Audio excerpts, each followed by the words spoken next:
जी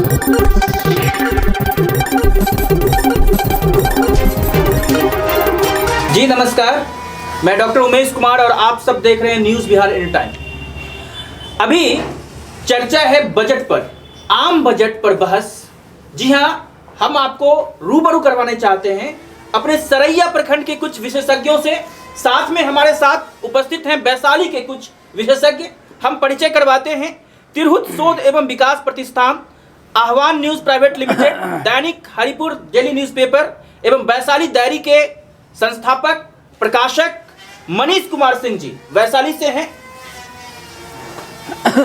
इनके बगल में डॉक्टर TN सिंह जो सरैया के सुप्रसिद्ध प्रख्यात चिकित्सक और पत्रकार हैं, वरिष्ठ पत्रकार हैं।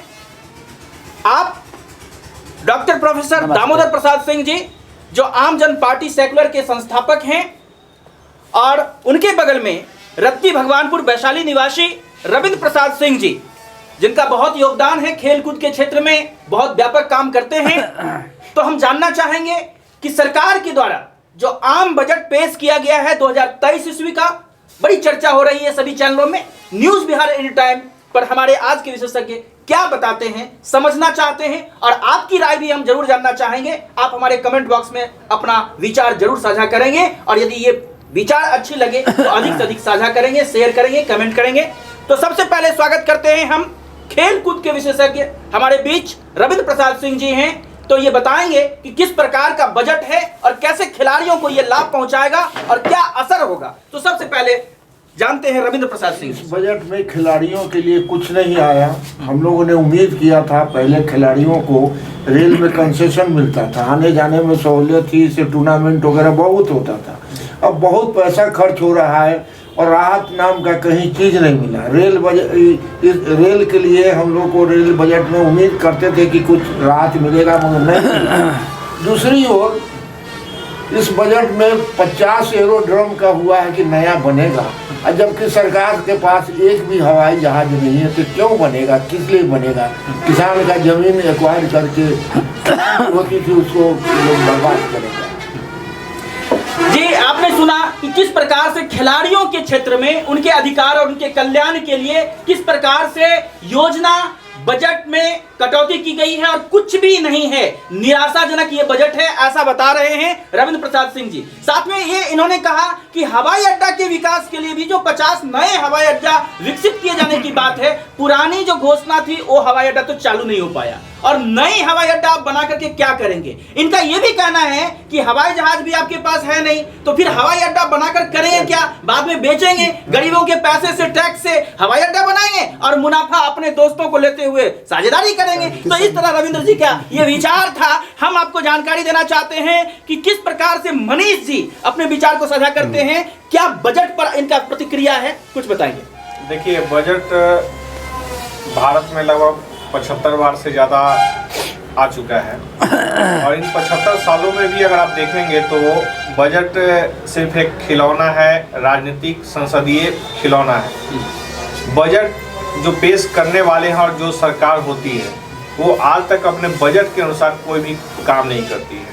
उनका जो क्रेडिट और डेबिट है आज तक तो आप समझ लीजिए कि किस क्षेत्र की बात करेंगे ना। हम आज तक हमने एक RTI लगाया था, एक आवेदन भी लगाया था, दोनों को, भारत सरकार और बिहार सरकार को भी, लगभग 5-6 साल पहले, कि आप इतने सालों में एक गांव बता दीजिए जिसमें मैं जाकर कि जिसमें भारत का संविधान लागू हुआ हो, भारत सरकार द्वारा समुचित विकास कर दिया गया हो। उस पर कोई जवाब नहीं आया, कोई टिप्पणी नहीं आई।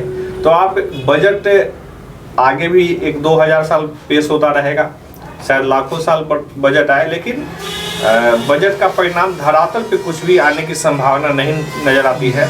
हाँ, नज़र क्या आता है, अभी से बड़े बड़े बैनर, पोस्टर, मीडिया हाउस में आप देखिएगा बड़े बड़े डिबेट होंगे, कभी कुछ भी बन जाएगा, कभी कुछ भी बन जाएगा। लेकिन जा कर के एक बजट का छोटा सा उदाहरण के साथ मैं ख़त्म करता हूँ कि लालू प्रसाद एक क्रिमिनल हैं जो जेल गए, अपराधी हैं, उनको सज़ा है, लेकिन उनका इलाज सिंगापुर में हुआ, जो जातिवाद के नाम पर लगभग 3 दशक से ऊपर हो गया, चौथे दशक में हैं, छोटे भाई बड़े भाई हों या बहुत सारे, या एक भगवा करण का भी सरकार लगभग आपने 20 साल देख लिया, इसी क्रम में सब लोग गठबंधन में रहे हैं। तो किसी भी परिपाटी में आपने एक विद्यालय को नहीं देखा, हॉस्पिटल नहीं देखा, और अब तक किसी गरीब के लिए सिंगापुर का द्वार छोड़िए, हम सरैया में बैठ कर के बात कर रहे हैं,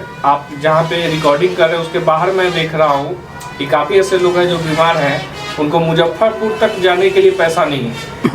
और तब आप सोच लीजिए कि जंगल राज करने वाले लोग हो या कुछ भी हो, ये सब प्रोपेगेंडा है। और बजट जैसी चीज़ें अंधेर कोठरी है, इस पर डिबेट भी करना।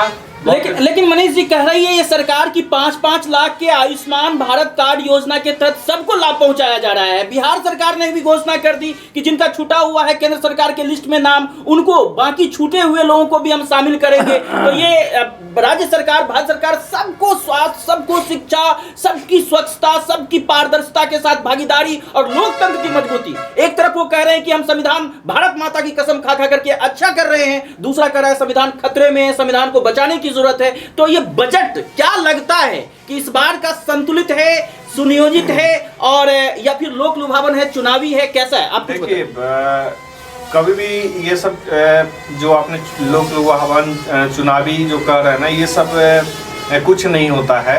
होता क्या है कि चोर चोर मौसेरा भाई है। चाहे वो आज के डेट में जो भी पॉलिटिकल पार्टी सत्ता में है, कभी आपने नाम सुना है कि भारत सरकार ने ये फैसला लिया? नहीं सुनते हैं। कहा जाता है फलान सरकार है, मतलब किसी व्यक्ति के नाम से सरकार चलती है। हाँ, मोदी सरकार है, बड़ा पॉपुलर है आजकल। बिहार में बिहार सरकार नहीं होता है, फलान बाबू का सरकार है। हाँ, सुशासन बाबू का सरकार खत्म हो गई, बिहार सरकार, भारत सरकार खत्म हो गया। रही बात कि आप बार बार जोड़ देते हैं कि क्या होना चाहिए बजट के क्षेत्र में, या किसी के बारे में बोलना, तो वो मूर्खता है। हम लोग को समझना होगा, पब्लिक को भी ये समझना होगा कि आप जिस बजट के और जिन नेताओं के भरोसे पे आप खड़े हैं, कोई कहता है हिंदू राष्ट्र बनाएंगे, कोई कहता है मुस्लिम राष्ट्र बनाएंगे, कोई कहता है सेकुलर बनाएंगे, कोई धर्मनिरपेक्ष, माने पता नहीं क्या क्या बनाने के लिए लगे हुए हैं।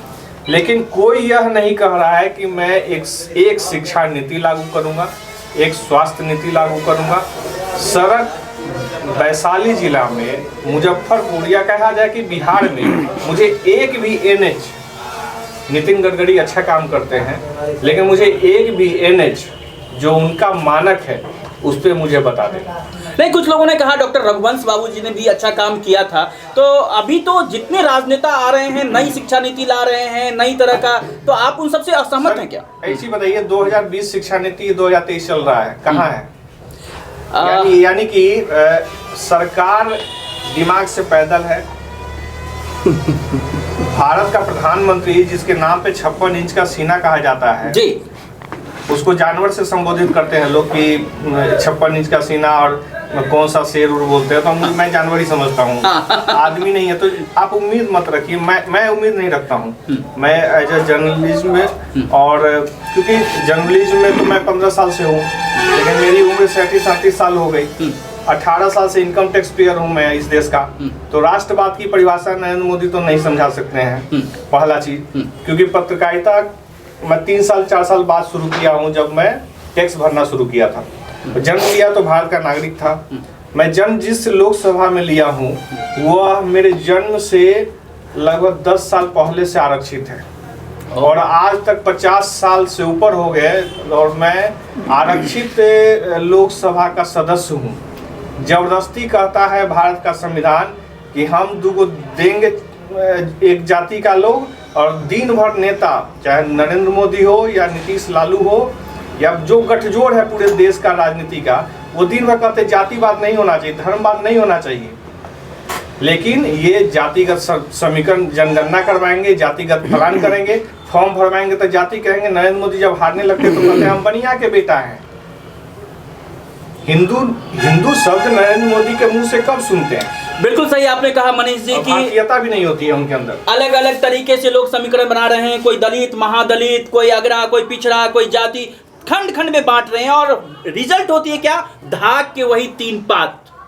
टके सिर भाजी टके सिर खाजा, अंधे रगड़ी चौपट राजा, जनता अपने भाग्य के भरोसे जी रही है। और ये बजट से आप काफी निराश और हताश है और लग नहीं रहा है कि आने वाले दिनों में भी इससे कुछ भला होगा आम जनता का, ऐसा आपका कहना है। वरिष्ठ पत्रकार अब डॉक्टर टीएन सिंह जो चिकित्सक भी है, हम उनसे भी जानना चाहेंगे क्या कुछ खास है, क्या कुछ विशेषताएं भी हैं इस बजट में, या फिर हम जैसा अभी दो हमारे पूर्ववर्ती वक्ता ने बताया वैसा ही निराशा आप भी पाते हैं? कुछ अपने अनुभव बताइए। देखिए, खास तो है बजट में, और मैं ये इस बजट को इस रूप में मानता हूँ कि जैसे रोड रोबरिंग करने वाला जो अपराधी होते हैं ना, तो किसी को मोटरसाइकिल लूट लेना है तो वो मिट्टी का धूल लेकर के उसके आँख में झोंकता है, वो अंधा बन जाता है, पहचानता भी नहीं है, और वो उसका रोड रोबरिंग करता है, अपराध को अंजाम देता है, चलते बनता है जी।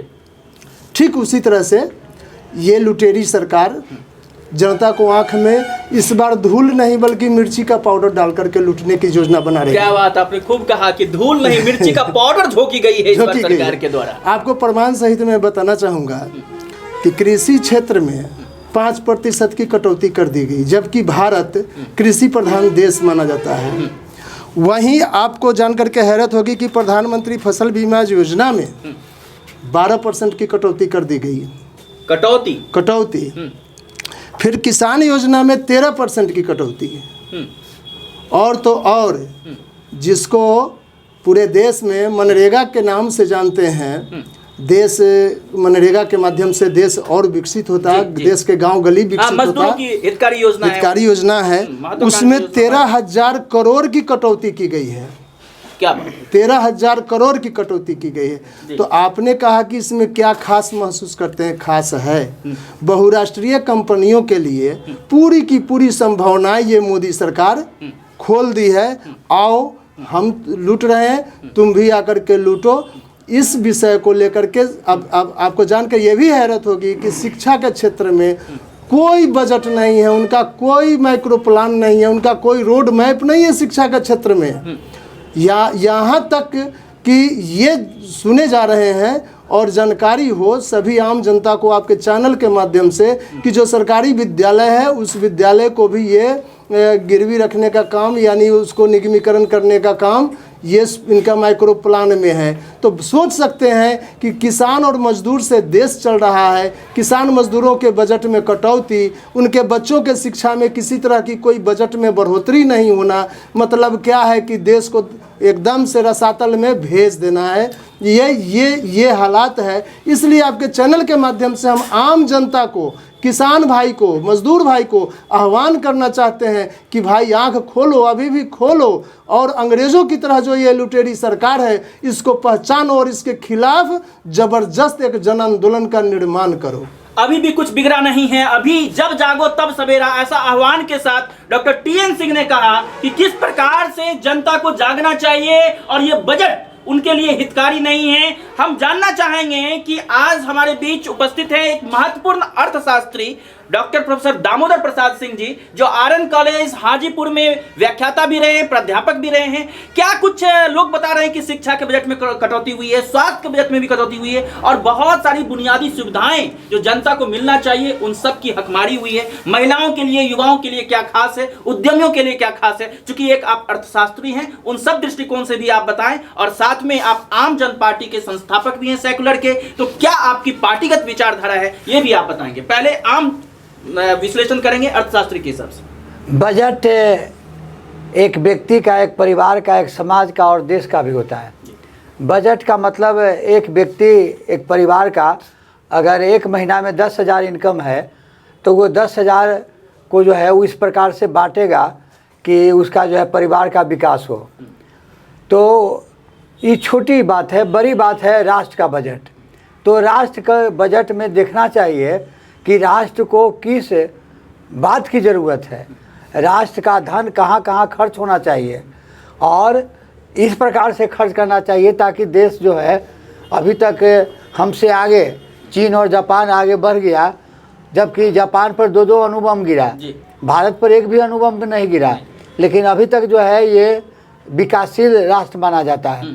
तो कौन सा कारण है जो ये विकासशील है, कैसे इसको विकसित करेंगे, तो उसके दृष्टिकोण से जो है विकास की जो पहली सीढ़ी होती है वो तो शिक्षा है ही, वो तो करना ही चाहिए।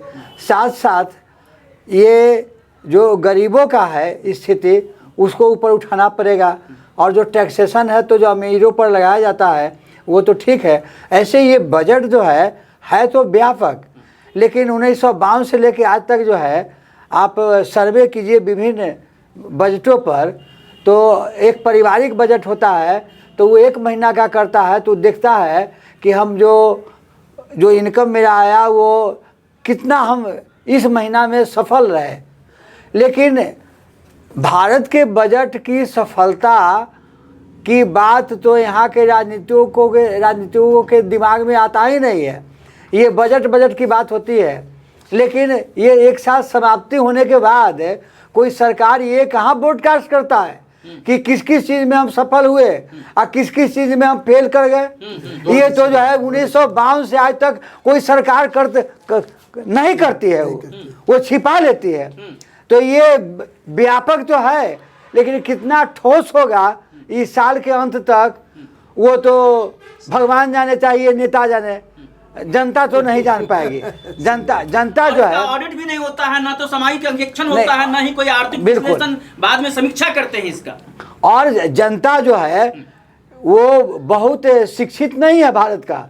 उसके अलावे कि जनता बड़े पैमाने पर जो होना चाहिए जापान की तरह राष्ट्रभक्त भी नहीं है।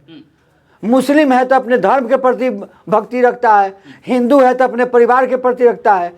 मतलब अगर सर्वेक्षण किया जाए तो 100 में 20% राष्ट्रभक्त होंगे, 80% भारत के लोग राष्ट्रभक्त नहीं है, क्योंकि उनको नेताओं के कैरेक्टर से मतलब नहीं है, क्षेत्र के विकास से मतलब नहीं है। वो जितने जनता है वो किसी न किसी पार्टी के नेता के पीछे पीछे चलती है, उसका चमचा बन जाता है।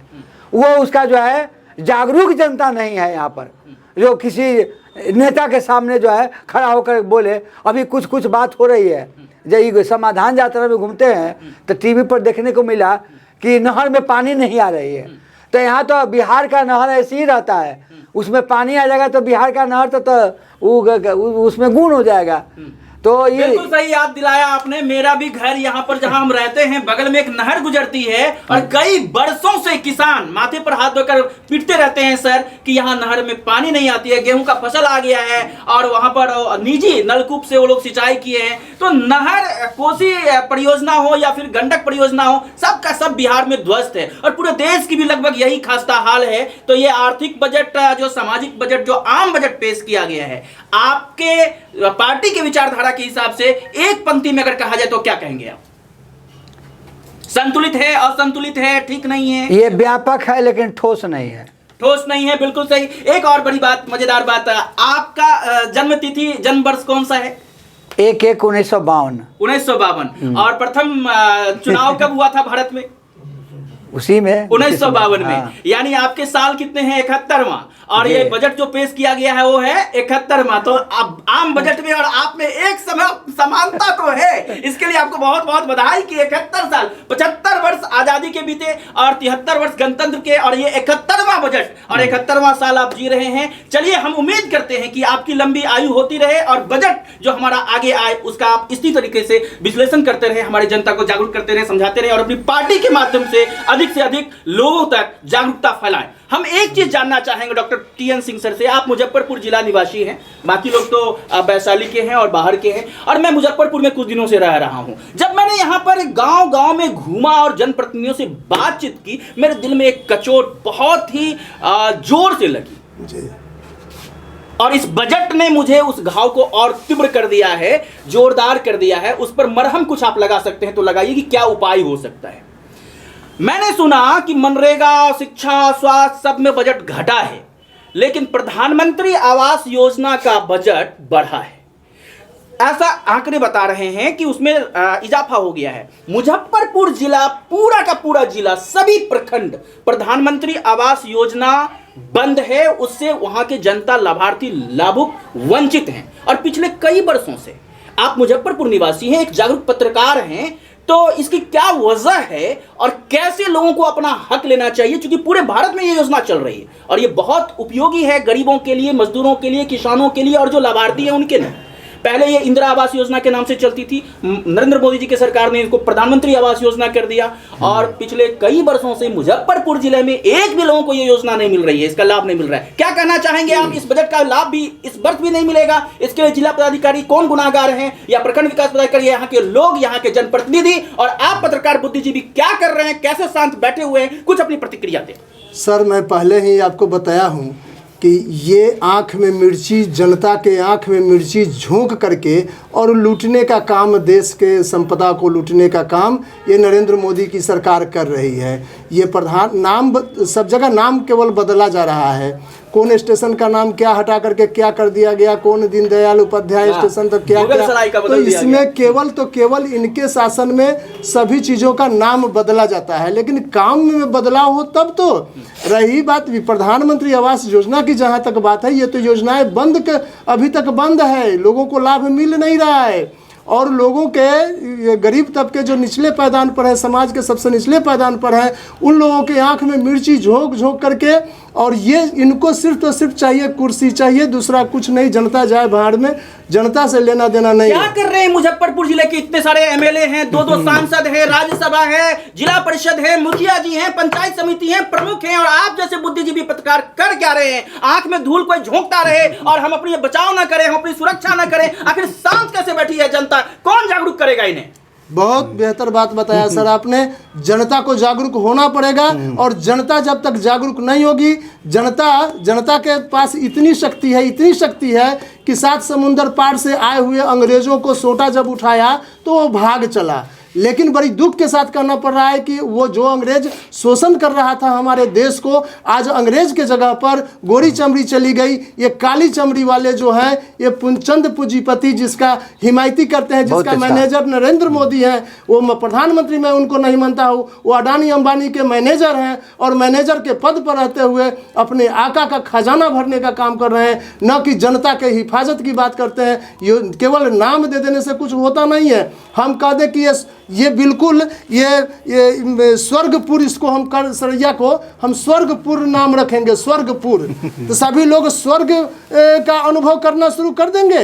ये केवल नाम बदल करके आंख में धूल झोंकने का, मिर्ची झोंकने का काम करते हैं। जनता से मेरा अपील होगा, आग्रह होगा, विनती गुजारिश है कि जनता इस बहुरूपिये को समझे। सभी नेता बहुरूपिया है, कुछ नेता ऐसा है, अपवाद हर चीज़ में है, जो ईमानदारी से चलता है, लेकिन उनकी कुछ चलती नहीं है। माने वो चाहते हैं तो उनकी चलती नहीं है। चूँकि कथित लोकतंत्र जो हमारा है ना, ये कथित लोकतंत्र में बहुमत के आधार पर सभी चीज़ को तय किया जाता है। वहीं पर संविधान में जितने अनुच्छेद है उसका लाभ तो सिर्फ यही लोग उठा रहा है, जनता को कोई लाभ मिल नहीं रहा है। और कानून का बात, जनता के बीच में कानून की जानकारी न हो जाए, जनता कितना अशिक्षित हो, इसलिए शिक्षा को ध्वस्त किया जा रहा है। जनता जिस दिन शिक्षित हो जाएगी, एक दिन न एक दिन समझी थी जनता कि अंग्रेज हमारा सब कुछ लूट रहा है तो उसको भगाया था। अब भी जनता समझ लेगी कि नहीं, ये सब हमको हमारा लुटेरा है, अंग्रेजों के जगह पर इनको भी जनता आज न कल सबक सिखाएगी, ये उम्मीद है। हम समझते हैं कि इस खबर के बाद और यहाँ के इस बहस के बाद निश्चित रूप से जनता कुछ ना कुछ असर तो करेगी, जागरूक तो होगी, लेकिन बड़ी चिंता होती है जब जनप्रतिनिधि मौन बैठे पड़े हैं। लोकतंत्र में लोकशाही हावी होना चाहिए, लेकिन लगता है कि अफसरशाही हावी है। बिल्कुल है। कुछ संविदा कर्मी जो इंदिरा आवास कर्मी थे, उन्होंने अपने किसी मांग को लेकर के आंदोलन किया और मैंने जहां तक सुना है कि जिला पदाधिकारी उस समय के तत्कालीन जो थे, उनकी मांग से आजीज होकर के उन सब लोगों को एक साथ एक कलम के आदेश से सस्पेंड कर दिया और सभी लोग बर्खास्त कर दिए गए, चार्ज में आ गए। दूसरे जो पीआरएस होते हैं, मनरेगा कर्मी जो होते हैं, पंचायत रोजगार सेवक, उनको प्रभार दे दिया गया। रोजगार सेवक अपने काम से ही दबदबे पड़े हुए थे। जिस समय में उनको अपना काम के अतिरिक्त इंदिरा आवास योजना का जो कुछ सूचना अपलोड करना था डिजिटल युग में, उस समय पर वो रिपोर्ट नहीं किया और नहीं कर पाए, जिसके वजह से सुना जा रहा है कि पूरे जिला में ये योजना बंद बंद है। है। लेकिन इतनी महत्वाकांक्षी योजना है, इतनी हितार्थी योजना है कि ये चालू होना चाहिए। चालू करने का आदेश किसको है? जिला पदाधिकारी यदि नहीं करेंगे तो राज्य के पदाधिकारी या केंद्र के पदाधिकारी करेंगे। अगर वो भी नहीं कर पाएंगे तो ये कानून बनाने वाले लोग जब सब चीज के लिए कानून बनाते हैं तो मुजफ्फरपुर पूरे जिले क्षेत्र के लिए कानून बना करके एक स्पेशल डेट निकाल करके उस समय अपलोड फिर से लक्ष्य को क्यों नहीं करेंगे? और बिहार सरकार के ही लोग, गिरिराज सिंह जी इसके मंत्री हैं, ग्रामीण विकास मंत्री हैं, अभी बिहार बिल्कुल, बिल्कुल। बिहार से ही प्रतिनिधित्व करते हैं और जी, भारत सरकार में हैं और उन्हीं के मंत्रालय की ये बात है। और ग्रामीण विकास विभाग बिहार सरकार क्या कर रही है? आप क्या कहना चाहेंगे कि क्या इन सब तक हमारी आवाज पहुंचेगी? और इस चैनल के माध्यम से हम क्या डिमांड करेंगे, अपने जनताओं के माध्यम से क्या आह्वान करेंगे? सर, ये जहाँ पर नौकरशाह है ना, वो अपनी कुर्सी बचाने आया है, नौकरी करने आया है, कुछ साल नौकरी करेंगे, रिटायर होंगे, उनको पेंशन मिलेगा। ये नेता लोग हैं, इनको भी कुर्सी चाहिए। मैंने पहले बता दिया कि इसको नौकरशाह को नौकरी बचाना है और इसको अपनी कुर्सी बचाना है। नेताओं को जनता से कुछ लेना देना नहीं है। सबका एक ही इलाज है और एक ही उपाय है कि जनता इनकलाब का नारा बुलंद करे और पार्लियामेंट तक कूच कर जाए। उदाहरण मैं आपको देना चाहूँगा कि कृषि कानून का, यदि कृषि कानून में लगभग हम समझते हैं 1000 से ऊपर किसानों ने अपना बलिदान दिया और काला कृषि कानून नरेंद्र मोदी को वापस लेना पड़ा, तो ये एक बहुत बड़ा उदाहरण है। जनता जब जागेगी और जब तक इनकलाब का नारा बुलंद नहीं करती है तब तक इस तरह से ये चलता रहेगा, इसको कोई रोक नहीं सकता है। एक समय था जो राष्ट्रकवि रामधारी सिंह दिनकर अंग्रेज के समय में भी ऐसी कविताएं और काव्य रचना करके यहाँ के जनता को ही नहीं, पूरे बिहार की जनता को नहीं, पूरे हिंदुस्तान के जनता को जगाया था। इसी धरती से थे रामधारी सिंह दिनकर जी। लेकिन क्या आज ऐसे कोई पत्रकार, ऐसे कोई बुद्धिजीवी, ऐसा कोई नेतृत्व शक्ति उभर के नहीं आ रही है कि मुजफ्फरपुर के इतनी बड़ी आबादी को उसका ही अधिकार दिलाए? वरिष्ठ पत्रकार हाजीपुर के मनीष कुमार सिंह जी हमारे बीच हैं। क्या आप कहना चाहेंगे, आम बजट जो इस बार पेश हुआ है इसका भी उपयोग सही तरीके से मुजफ्फरपुर जनता नहीं उठा पाएगी, इसका हित नहीं मिल पाएगा? क्योंकि बजट का एक प्रमुख पार्ट है ग्रामीण विकास मंत्रालय, ग्रामीण विकास विभाग, प्रधानमंत्री आवास योजना। क्या विचार है आपको और क्या करना चाहिए जनता को? आम बजट के लिए हम जागरूक कर रहे हैं, आपका क्या संदेश है? एक छोटा सा उदाहरण से मैं आपको बता देता हूँ कि हमारा पंचायत है हाजीपुर में और वहाँ पे एक लड़का नौकरी करता है, प्राइवेट नौकरी करता है और लगभग उसका वो इनकम टैक्स पे करता है और लगभग 2.5 लाख से भी कम उसका इनकम होगा। सिर्फ इनकम टैक्स पे करता है। इसके लिए उसको जो कृषि का लाभ 2000 शायद देते हैं चंदा, ये नरेंद्र मोदी प्रधानमंत्री सम्मान, किसान सम्मान योजना, जो उसके वो लाभार्थी, वो चंदा ही मैं बोलता हूँ उसको, तो वो चंदा जो देते हैं उसके लिए 2000 के लिए उस लड़के को नोटिस आ गया क्योंकि वो इनकम टैक्स पेयर है। इनकम टैक्स पे करना काबिलियत की निशानी अगर नहीं है तब तो लोग इनकम टैक्स वाकई में पे करना बंद कर देगा। तब तो वो जैसे आप देश के 80 करोड़ परिवार को कहे थे कि हम राशन देते हैं, 80 करोड़ परिवार, यानी अगर एक परिवार में 3 लोग भी हो तो 240 करोड़ लोग होते हैं और सुनने में आता है कि 150 करोड़ आबादी ही हमारे देश की है। तो आप समझिए ना कैलकुलेशन क्या है। फेंकने की इतनी लंबी छलांग है, इतना बड़ा फेंकते हैं कि समझ से परे है। इसलिए बजट पे हम पहले भी आपने ठीक कहा, फेंकू सरकार है, ये झूठा पार्टी है और ये जुमलेबाज सरकार है। 9 साल लगभग बीतने जा रहे हैं और 10वां साल 2024 में फिर से चुनाव होगा। इस वर्ष भी कई राज्यों में चुनाव होगा। क्या कहना चाहेंगे एक अर्थशास्त्री के हिसाब से, क्या असर पड़ेगा? ये सरकार अपने आप को कैसे साबित कर पाएगी, कुछ बताएंगे प्रोफेसर दामोदर प्रसाद सिंह जी? यहाँ के भारत के जनता को जागरूक होना होगा और जब तक जनता जागरूक नहीं होती है वो अपना अधिकार नहीं खोजेगा।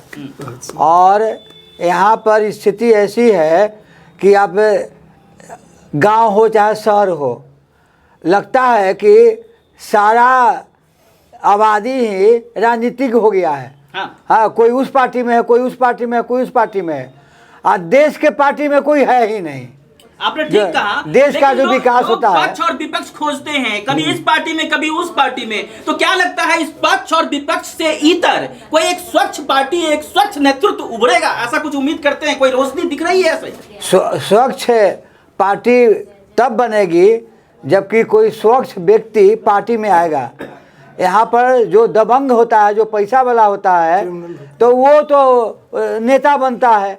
जो क्वालिटी वाला आदमी होता है, आपको क्वालिटी वाला आदमी बहुत विद्वान है, लेकिन वो वीसी नहीं बनेगा, वो वीसी नहीं बनेगा।